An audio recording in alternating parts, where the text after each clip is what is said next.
உலகம் முழுவதும் அதிகளவிலான ரசிகர்களைக் கொண்ட விளையாட்டாக இன்றளவிலும் கால்பந்து விளையாட்டு ஒளிர்கிறது. இந்நிலையில் கால்பந்து விளையாட்டின் ஜாம்பவான்கள் என்று கருதப்படுகிற ரொனால்டோவும் மெஸ்ஸியும் கலந்து கொள்ளும் அணிகள் நேருக்கு நேர் மோத உள்ளது கால்பந்து ரசிகர்களிடையே எதிர்பார்ப்பை அதிகரித்துள்ளது.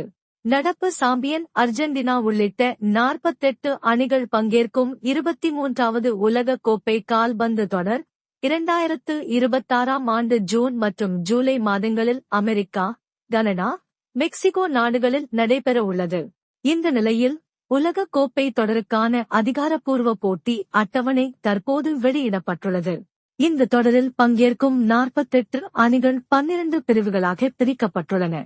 ஒவ்வொரு பிரிவிலும் 4 அணிகள் இடம்பெறும்.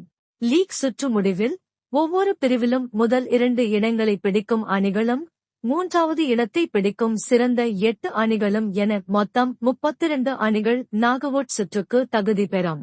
கால்பந்து ஜாம்பவான் மெஸ்ஸி தலைமையிலான அர்ஜென்டினா அணி ஜே பிரிவிலும் ரொனால்டோவின் போர்ச்சுகல் அணி கே பிரிவிலும் இடம் பெற்றுள்ளது.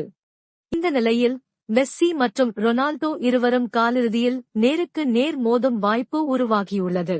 இரு அணிகளும் தங்களது பிரிவுகளில் முதலிடம் பிடித்து ரவுண்ட் ஆப் 32 மற்றும் ரவுண்ட் ஆப் 16 சுற்றுகளை வெற்றிகரமாக கடந்தால் காலிறுதியில் அர்ஜென்டினா போர்ச்சுகல் மோதல் உறுதியாகும். அப்படி நடந்தால் அது கால்பந்து வரலாற்றிலேயே ரசிகர்கள் அதிகம் எதிர்பார்க்கும் மறக்க முடியாத போட்டியாக அமையும் என்பதில் சந்தேகமே இல்லை.